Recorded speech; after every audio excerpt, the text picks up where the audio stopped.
I'm Rick Ripma, the hardworking mortgage guy. I've been in real estate and mortgages for over 34 years, helping over 5,200 folks finance their home. My team and I believe in custom tailored loans, not the one-size-fits-all approach.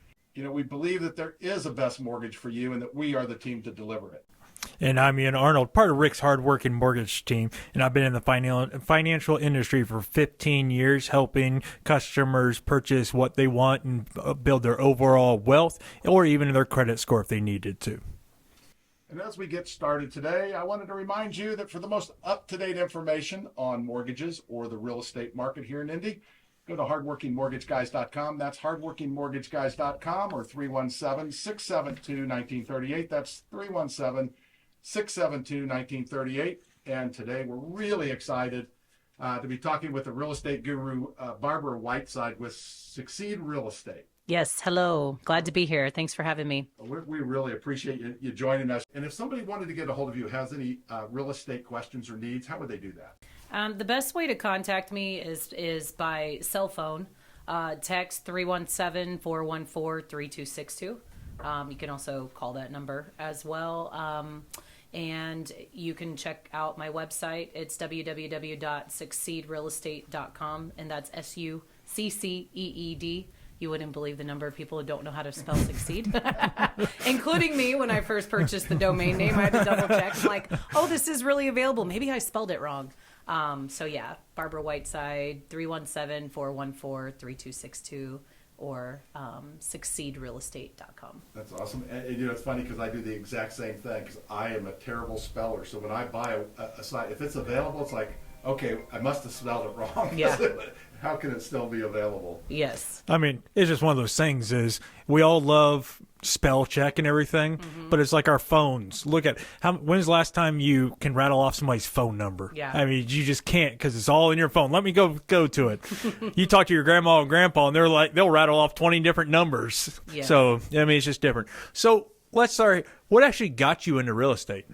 So I have a pretty interesting story. I'll try not to go too long and lengthy, but so I've been an entrepreneur pretty much my entire life. I had a job at an insurance company for about 3.5 years. Started off at the bottom of the totem pole and worked my way up and, was very successful, but just not very happy being stuck in a cubicle, having to take an hour lunch every day. My kids were very young. I had to commute through rush hour, an hour to work, an hour home. So I basically just lost 3 hours of my life every day, and it didn't sit well with me. When I tried to talk to my employer, they were basically like, sorry about your luck. They wouldn't let me change my hours, required that I took a lunch. So after that job, I got back into being an entrepreneur again. Started buying and selling. I say stuff because it's literally whatever people were wanting to buy and whatever I could buy cheap enough to make a profit off of if I could find it wholesale. So started doing that again. And honestly, after about 3 or 4 years, I was kind of robbing Peter to pay Paul. And I knew I didn't want to go back into corporate America because I felt like I was in prison. But at the same time, I didn't want to keep struggling. So I decided I'm going to apply for a job. And I just so everyone knows, I'm not college educated. I took about a semester of college, and that's about it. I dropped out of high school in 10th grade, so I'm not, super educated. I had my daughter when I was 19, single mom of 2 kids. So not super, super qualified person when it comes to like how I look on paper, if that makes sense at this time in my life. So, but I decided I'm not going to get a job unless I'm making at least $100,000 a year. And I just decided I'll keep doing what I'm doing, robbing Peter to pay Paul, and doing what I want to do. Or if I'm going to go back into corporate America, it'll be making really good money. So I put my resume out there, and I got a call from a builder. Because of my experience with one of my past businesses selling jewelry, they were looking for someone that had high-end sales experience. And against all odds, to try to shorten it, I was not a fit for them on paper either. They wanted college educated. They wanted all these things that I just didn't fit into the box. I was competing against about 4 or 5 other candidates, and somehow, lo and behold, I got the job. I believe I manifested it. I don't know if that's true. Can never prove it. But just based on what they were looking for and what I was, my sales experience was the only thing that's why I got the job, just because I'd been buying and selling stuff and had that high-end sales experience. So long story short, after working for a builder for a year and a half, just kind of got back into the same mentality of it's kind of like always, what have you done for me? Never, never enough. And just kind of, if it was a lot more freedom than corporate America, I guess I can say that. But I just never felt from the builders that you ever did enough for some reason, not to like dog them because I love new construction, but it working for the companies that I worked for, at least, you just kind of always felt like the redheaded stepchild.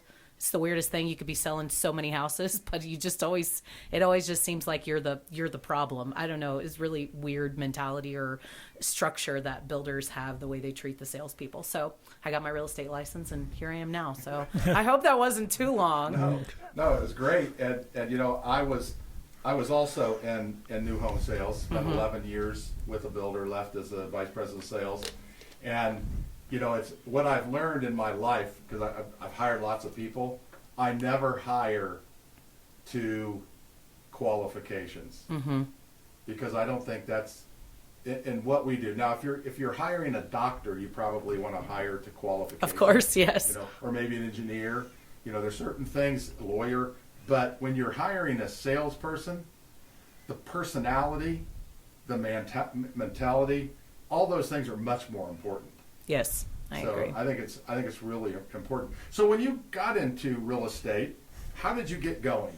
What did you do to make your business explode? So the first year I really struggled going from new construction to being a realtor. I was a little cocky. I have to be honest with you. I thought I could just hit the ground running. I was going to go sell a bunch of houses. But what I took for granted is that the builder had people walking through the door with all the money and advertising that they were spending, right? Yeah. I didn't put that together. So here I am, a real estate agent, and everybody and their brother wanted of my circle, my sphere, wanted to buy a house from me when I was working for the builder, but they didn't want to buy in the neighborhood I lived in, or they couldn't buy at the price point because it's new, right? So when I got my license, I had all these people lined up that were wanting to use me to buy or sell a house. Everybody was ready and willing, but the able part wasn't quite there. So I thought I was going to, just go for it and get it done. And I got my license, and it wasn't necessarily crickets, but in terms of transactions or viable buyers, it was crickets. So, I started buying Zillow leads. I mean, I had a credit card. I didn't have a lot of cash. I was paying $200 a month at that time for a zip code, and I don't want to say I got lucky because I don't believe in luck. I believe more in intention, but I had a cash buyer that put an offer on a property, closed in 10 days, and I had $4,000 check in my pocket. And that from there, I bought more Zillow leads, and that was like my first year. I struggled, like it wasn't great, but honestly, without Zillow, I maybe wouldn't be a realtor right now because I didn't have any clients. And the brokerage that I was with at the time, they didn't have leads or didn't really offer a whole lot. At that time, it was just a small boutique brokerage. And I ended up going with Keller Williams about 4 or 5 months into my career, and I joined a team. That was a really good move for me because I was able to learn a lot from people that were doing transactions, and got to shadow them. And I think that's where I mastered my listing presentation and all that stuff. So I was on that team for around a year, and then finally went on my own. What really spurred my career, I think, if I can look back and say how did I go from selling 5 or 6 houses a year to selling 60 to 70 a year? And I think my best year was about 120 units. But I think so. I have a lot of connections with investors with off-market properties. They would send me their properties, and then I started building a buyer's list, started sending those properties out to my buyer's list. And what ended up happening, and at the time, it was just, here's a property for sale. And what the perception was from the people receiving the emails, some of them, is that I had all these properties for sale. They weren't my properties. I was just trying to find a buyer on them. You see what I'm saying? Yeah. I didn't represent them as my listings, but I didn't say this isn't my listing either. Now I think I technically have to do that on the off-market properties, but what happened is a lot of those investors that were on my list were like, man, she gets a lot of property. She sells a lot of property. She's moving a lot of volume, when really I was taking other people's property saying, hey, who wants to buy this? Because I need to make a commission, right?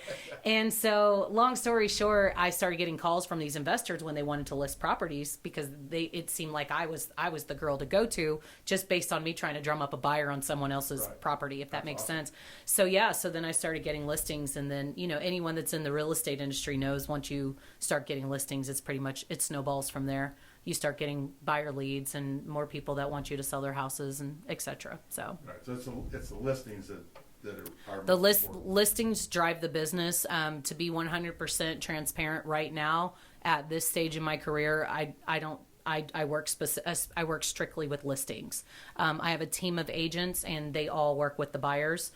If it's like a repeat client, or someone that I have a very strong relationship with, I'll work with them. But the listings is where it's at, so that's where I focus my effort and energy in order to keep driving business for the team. Yeah, but that makes sense that's what you would do, because it's important that you've grown big enough where you can do that. And you have people who can take care of those same people who are listing a house. If they're going to buy a house, they need somebody who can help them, and you have the team that can take care of that. So it's kind of a one-stop shop, right? They can just come to you, and That's correct. And in terms of one-stop shop as well, I mean, we pretty much specialize in everything. We dabble a little bit in commercial. That would probably be the one thing I would say that we don't specialize in. But we do dabble in it if it's not super complex or super complicated. We've done a few commercial transactions, but we work with probate, divorce, luxury, investor, dilapidated houses. Pretty much, there's the motto for Succeed Real Estate is that everybody deserves a home. Everybody deserves a place to live, right? We don't care if you're buying a $5,000 house or a $500,000 house. We want to help. So our team works with a lot of different niches, and we've been very successful with that, if that makes sense. So we help everybody. That's awesome. One-stop shop. I mean, just to elaborate on that. So you were talking about when you first started, and then 4 or 5 months later, then you moved over. So what mentor status, how did that help you grow from when you were like basically trying to do it on your own? It was everything. It was everything. If there's any newer or younger agents listening to this, if you feel like you're on an island by yourself, then you're probably not in the right place. I've only moved one time. I know there's a lot of agents that jump brokerages all the time. I'm very happy where I'm at. So Keller Williams has a little bit of a different culture, which I didn't see. I was in a small boutique brokerage. I think there was like maybe 10 or 11 agents there. And it was great. It was fine. It's just that everybody kind of was at a different stage and was doing their own thing. And here comes this new person that needs all this help, that has all these questions. And I kind of just felt like I was bothersome to people. And I also felt like the advice that I got from them was based off of them and their situation, and they weren't really putting themselves in my shoes. I was a single mom that had to close deals, and I was kind of getting, when I would take my scenarios that I was dealing with, that I was like, help me, I don't know what to do. The responses I would get is like, oh, that client's just difficult. Well, that doesn't solve my problem. I got to get to the closing table. What do I do? What action do I take? Right? But I understand now, at being more accomplished, I don't deal with certain people, right? But when I was new, I had to do it. Like, I had to get to the closing table. That wasn't an option for me to just decide someone was difficult and that I didn't want to do it. It was not an option. So going to Keller Williams, there's a culture there where basically everyone helps everyone. When I started there were the top, agents that were in the top 10 of all MIBOR were in my office. And what was the craziest thing to me is that they would literally sit down and share everything with us. They would tell us what they're doing. These people that, that are essentially, we're all kind of competing against each other, but they would sit down and share and spill all their secrets and tell us everything, share all their processes, all their documents, everything. And it took me a while to understand, but so basically, it's just the culture of Keller Williams. We have what's called a profit share program. So the way that the company is structured from the top down, basically makes a culture where everyone wants everyone to be successful because we share a profit. So so there's no problem with, the new agent in your office knowing how you got your leads, how you closed your deals, what paperwork you used, what your follow-up program is. There's no competition there because when one succeeds, we all succeed, I guess, if that makes sense. Yeah. And so going into a culture like that, the previous brokerage I was at wasn't bad. I didn't feel like anyone was against me, but there was no benefit for anyone to help me, if that makes sense. Yeah. And it sucks that we as humans are geared that way, but whenever there's a bigger picture of why you reach your hand down and you pull somebody up, you have more people willing to do that, I guess, if that makes sense. Now, I know we're coming up on the break, but I will tell you this. Every place is going to be different. Each place works for somebody, may not work for somebody else. And I'm glad that you found the right place. But if somebody's looking to get a hold of you, how would they do that?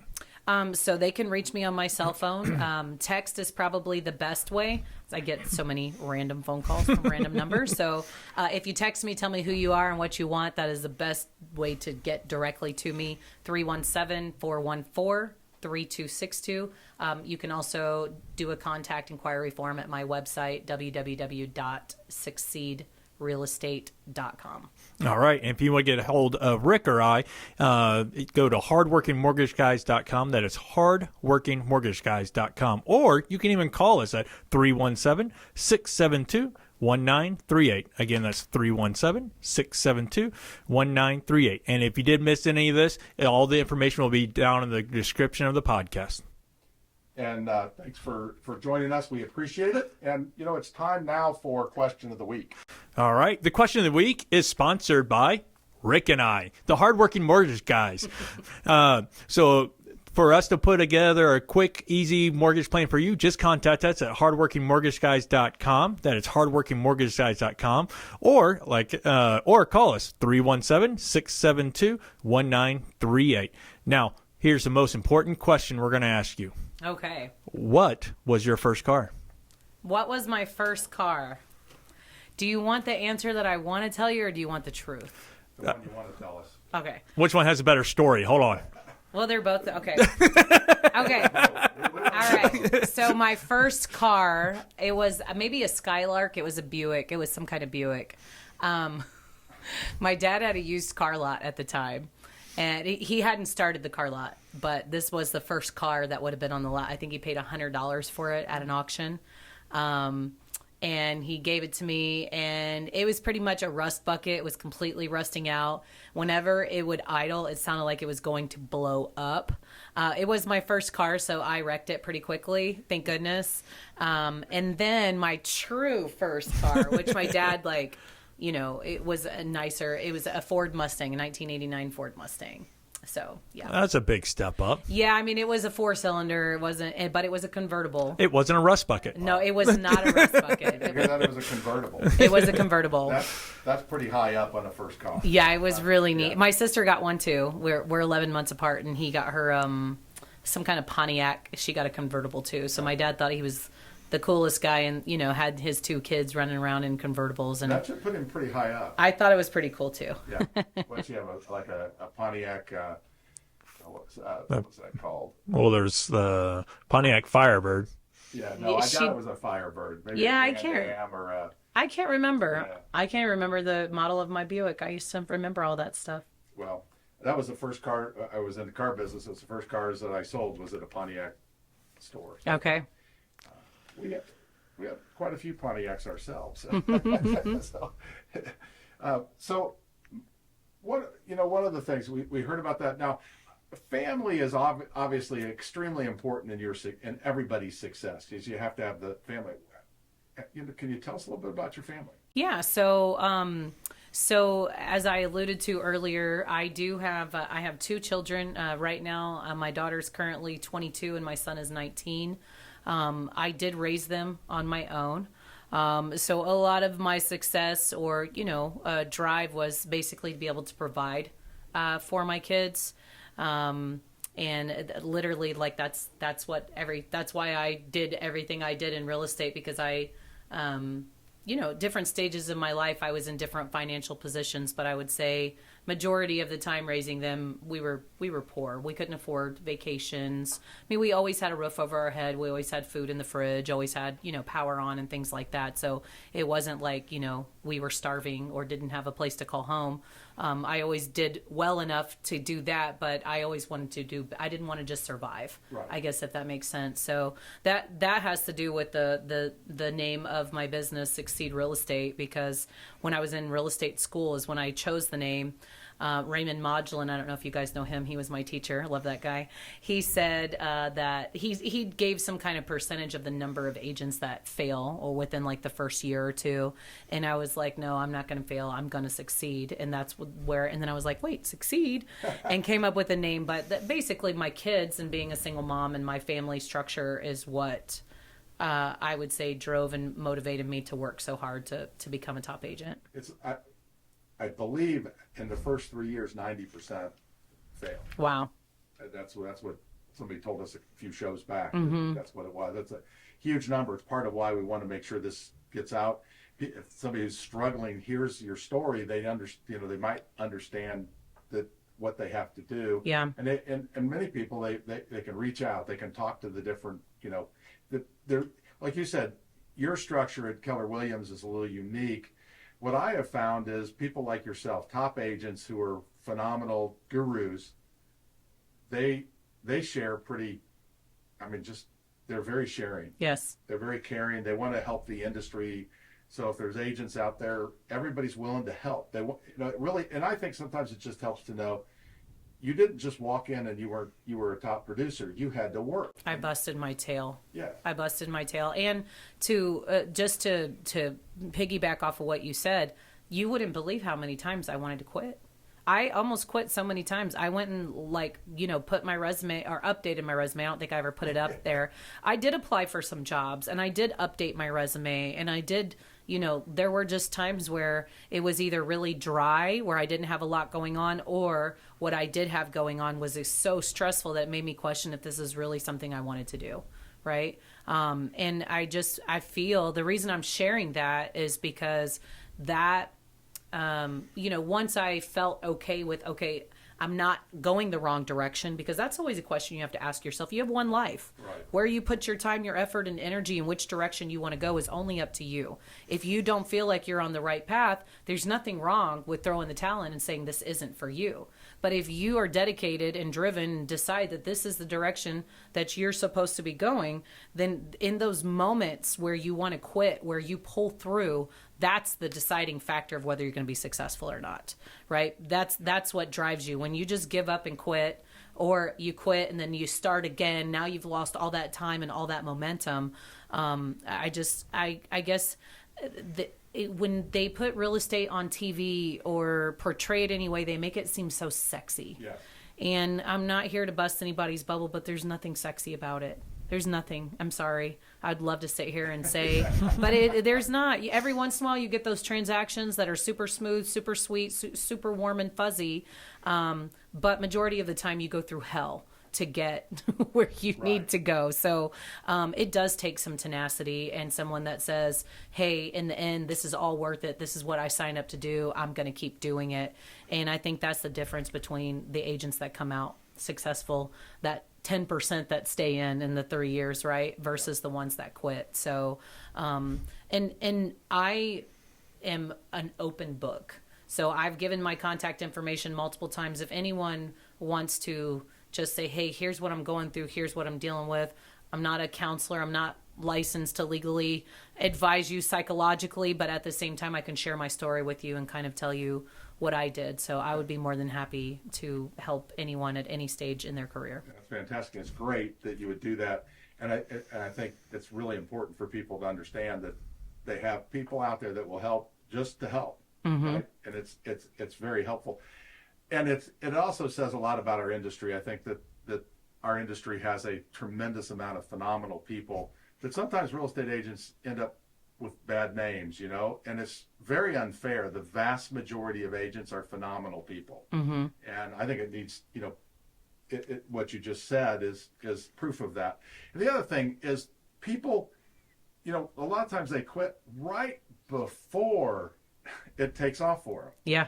You do all that work, and then right before it takes off, you stop. Yes. And it's just such a shame that happens. So what would you say your favorite part about being a realtor is? My favorite part about being a realtor, I would say, is being able to help change people's lives. I'm not very salesy. I'm more of, get people what they want, help them make, educated decisions by providing information. So I'm not super salesy, but I can tell you that when I sit down next to someone who shows me that they have the ability to purchase a house, but I can tell from a mentality standpoint that they don't understand how important it is or how it can change their life, that's when I become salesy. Okay. Right? So that's my favorite part, I guess, is being able to make an impact and change people's lives. All right. So I have to ask this, and I'm not going to lead into it, Uh-huh. but I want to see if you answer the same way Rick and I do. Okay. How does getting a house change your life? How does getting a house change your life? Well, I'm a single mom of 2 kids. Growing up, I can't count on 2 hands how many places we lived. Different school systems. It was very unstable. So being a mother of 2 kids, buying a house and providing that stability was huge for me. I happened to buy during the recession. So I've already refinanced my house once, and I still have a ton of equity in it.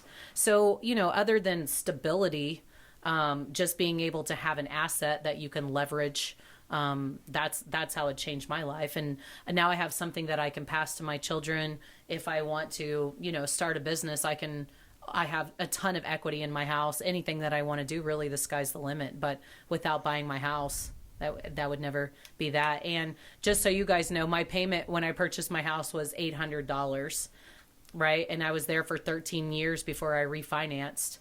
Now I'm at $1,100, but I have a beautiful house near Geist.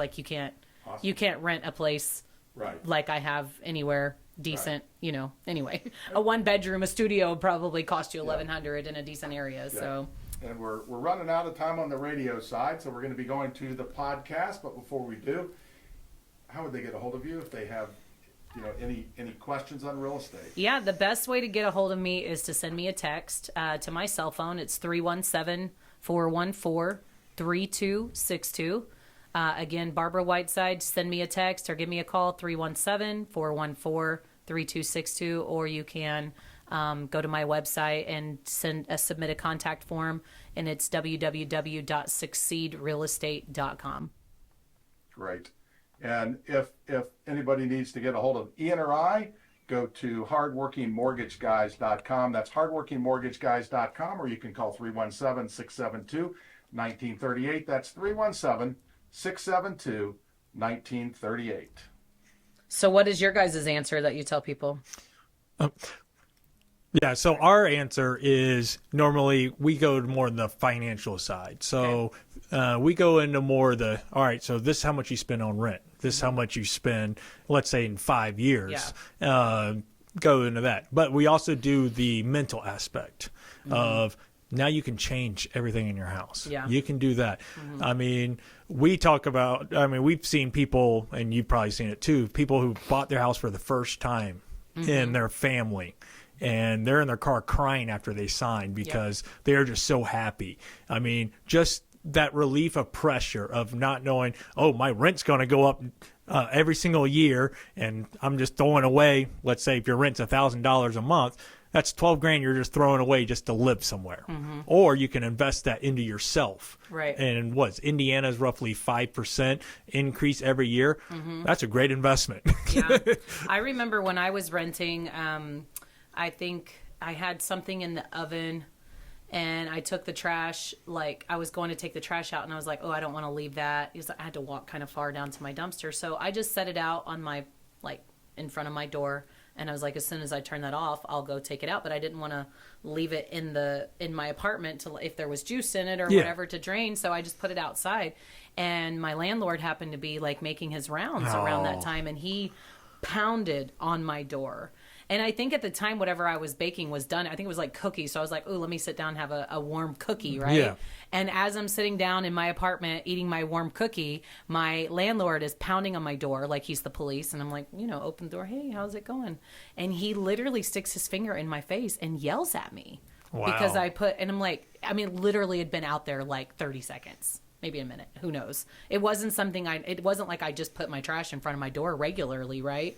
I didn't like the way that felt, right? That doesn't feel good to have somebody that thinks they can treat you that way, essentially have power over you. I don't like people having power over me. I'm just going to be honest with you.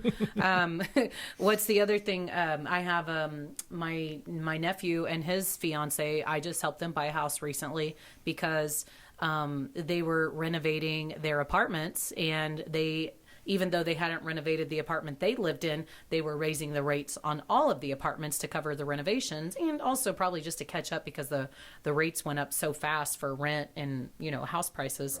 Right. So 1 month they're paying $900, and then they get a notice in 60 days they're going to be paying like $1,100 or $1,200. Like, it was pretty significant increase.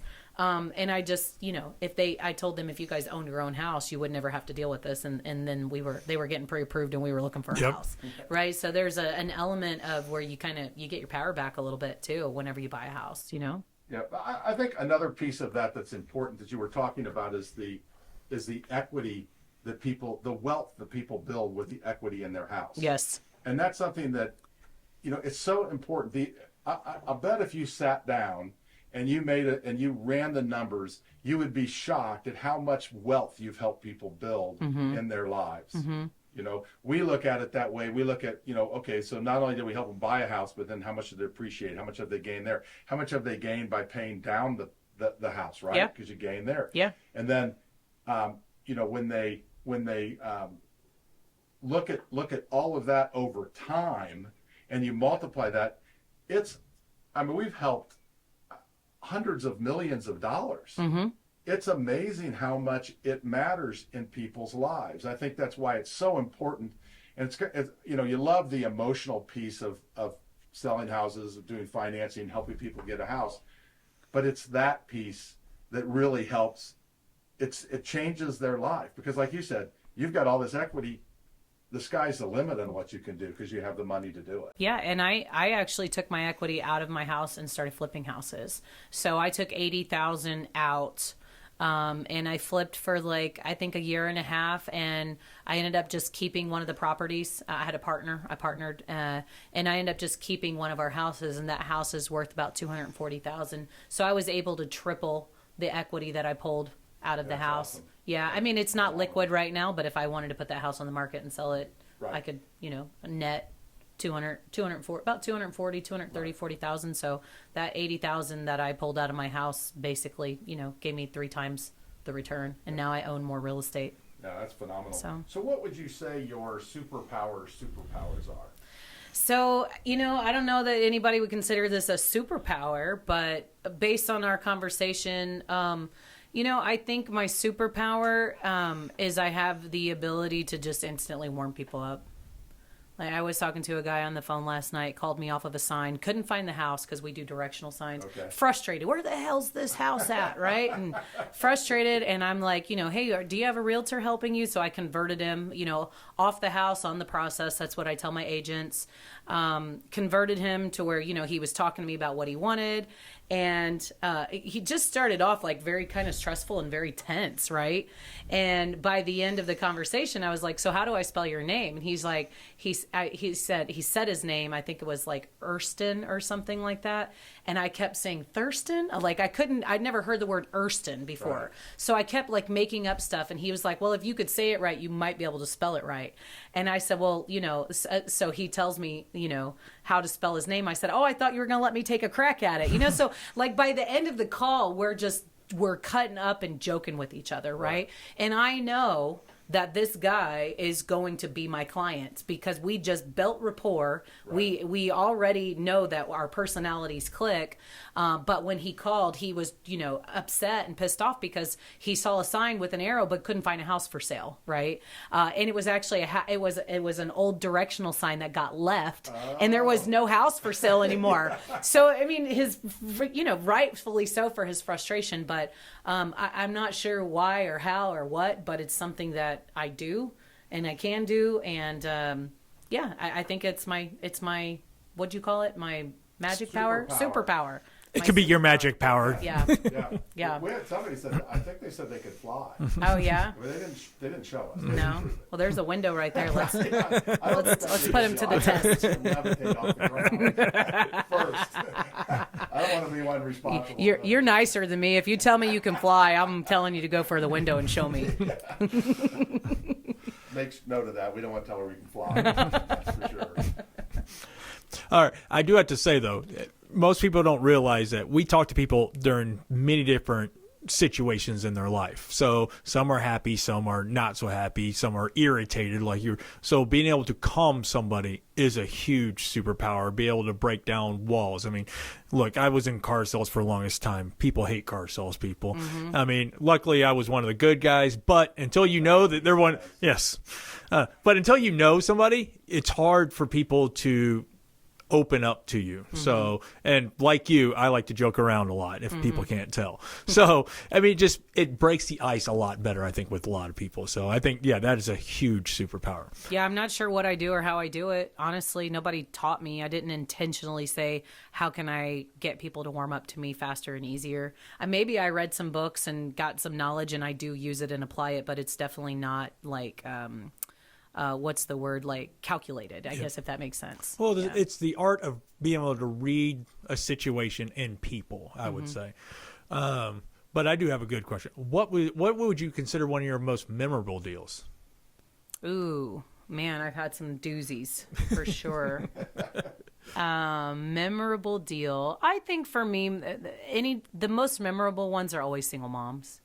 Always single moms that, maybe are the first in their family to ever own a house, right? Those are, and because I can relate to that because I'm a single mom. Like it's very emotional. It's very rewarding, that you had to really be very responsible in order to keep them alive. Just kidding. But in order to take care of them, be responsible with your finances, have some money in the bank, and be able to. It's a one heck of an accomplishment. So anytime I see a single, and it could be a single guy. I've never sold a house to a single guy with kids. Unfortunately, it's always been single moms. In my situation, it's very rewarding. If you are a single dad out there and would like to buy a home, she would like to be your first. Yes, I want to be your first. Single dads. I respect everyone that takes care of their family, whether male, female, single, or a couple. So. I'll take it. Come on. How would they get a hold of you? 317-414-3262. Send a text. That's the best way. Just tell me who you are and what you want, and I'll get back to you. Now, so send a text. I just bring this up because our technology has changed so much. Mm-hmm. How has it changed what you do? Oh, it's tremendous. I mean, yeah, I'm starting to dive a little bit more into the AI and understand that. It's definitely not up my alley, not something I would want to spearhead, but I'm looking to hire a director of operations for my company, and I would like that person to specialize or be very knowledgeable in AI because I believe that's the way that we're going. How that's going to change my business, I don't know yet, but I do know that it's something that I need to implement or, sink or swim. Yeah, it's definitely going that way. Mm-hmm. I just started learning about it, and my coach gave me, one to start with, and it is amazing. I do, though, sometimes you get on these chat boxes and you can tell it's an AI, right? And actually sometimes it's actually very irritating, because they keep asking the same stuff over and over. It's like, human please. Give me a human. Yeah. So they're getting there, but they're not where humans are, but right. I agree. I think it's well, we've seen it. How many things have we seen that were I mean, when I got into the business, fax machines were big. I mean, that was really important to have. Anytime someone says, "Can I send a fax?" I'm like, "Nope, we don't have fax machine," which we do. It's the worst way. Here first. Yes, it's the worst way to send information. They get a confirmation, but it still doesn't come through on our end. Like, no, let's scan an email. And besides, most of them now come into your internet anyway. That's true. It comes in like an email. Yeah, it comes like an email. It's not safer. It's not like people can't see it, right? Yeah. It is what it is. Yeah, that's a big change. Yeah, I hear a lot of stories from realtors and the way they used to conduct business before technology. And yeah, there's nothing I can say about that other than, Pick up the key. yeah, I'm grateful. I'll just say I'm grateful for technology when it works. Yes, when it works. That's what we're testing today. This is our first video broadcast this way. Good. So I we'll see dressed how up and I fixed my hair. So, I mean, That's the let's only hope thing it we did. works. Otherwise, Let's hope no it video works. today. Okay, so what does the team at Succeed Real Estate look like? Okay, so from an administrative standpoint, we have a runner that does anything basically agent responsibility, non-sales. So we want our agents to focus on sales and focus on their clients and the service to them. So we have a runner on staff. We have a transaction/listing coordinator on staff that basically enters all the listings and transacts all the coordinates all the transactions. And then we have an executive assistant. She's been with us for 4 years. She's based in the Philippines. She's wonderful. Her name's Belle. So that's our administrative staff. So we have 3 administrative staff. And then we have, in terms of agents, we have me, we have Anthony, Keisha, and Bob. So we have 4 agents on the team, including me. And like I said, the agents work in all niches, and I'm specifically specializing in listing so that I can also I'm the director of operations right now, but we are looking to hire for that position as well. So I have a VA also, but you're the first person I've had on that has talked about having a VA. Yeah. So what do you see the benefit is, and how is it helping you in your business and your clients? Okay, so the biggest benefit, maybe call it selfish, but so my VA has already purchased a home, and she just bought her first brand new car.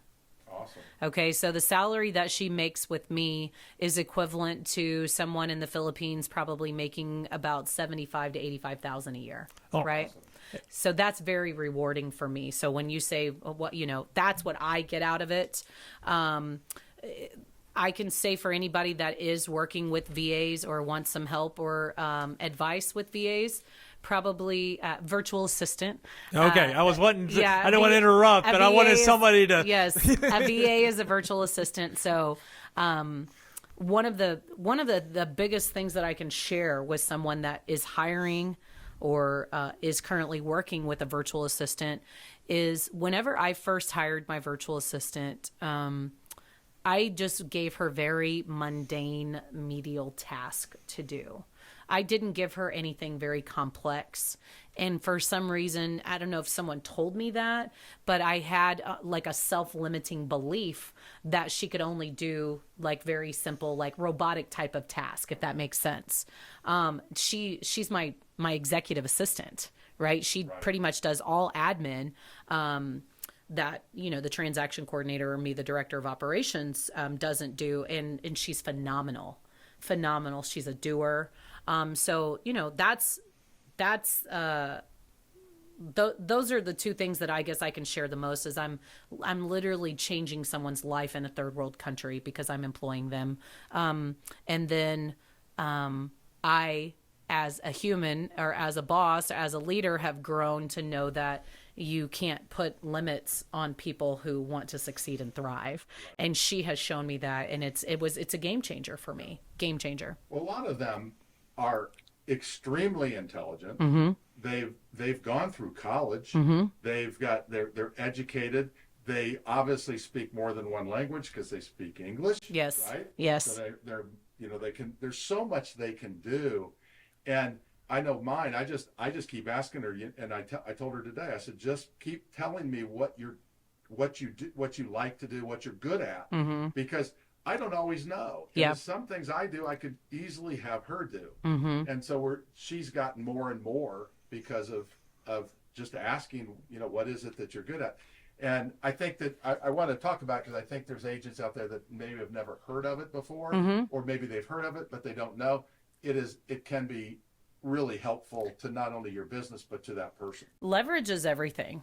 I mean, you're going to get to a point where when you get good, you're going to be by yourself. You're going to get so good that you're going to have so much going on that one day you're going to look up and you're going to say, I can't do all this. I need help, right?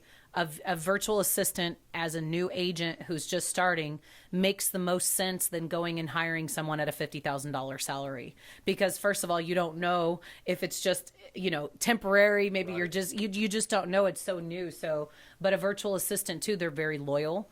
I have to put a shameless plug in here. So my virtual assistant is so good that she started taking all her friends that needed jobs and matching them up with agents. And then she would charge a fee to train to train the VA, because she's worked for me for 4 years. So she's done everything in my business. Right. She knows the ins and outs of a real estate business. awesome. And she started when I was like at, 8 million a year. Right. So I wasn't doing a ton, but she was with me and she was there all the way up until my highest number. So, but shameless plug. So we did end up, I told her, I said, hey, why don't we start a virtual assistant business? I'm an agent who can counsel and talk to agents. You're a VA who can counsel and talk to the VAs. Why don't we bring our strengths together and then offer a service to people? Right. So whenever an agent is like, what should I do when I hire my VA, or how can I train my VA? Now they've got, both sides of it. So we just actually started a virtual assistant,